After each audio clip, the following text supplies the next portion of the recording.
Alright, here's how to put blank name on IG highlights. First of all, just open any browser on your smartphone.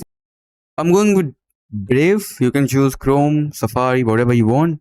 Now just go on the search bar and type here invisible character generator.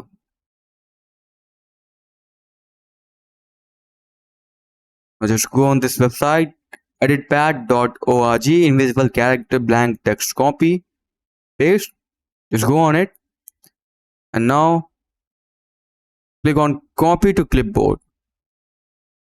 Now again go on your Instagram profile. Now here we are, just long press on any highlights and click on edit highlight. Here, remove the title and paste the code.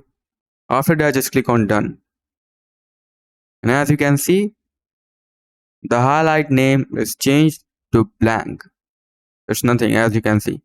That's it for the video. Thanks for watching.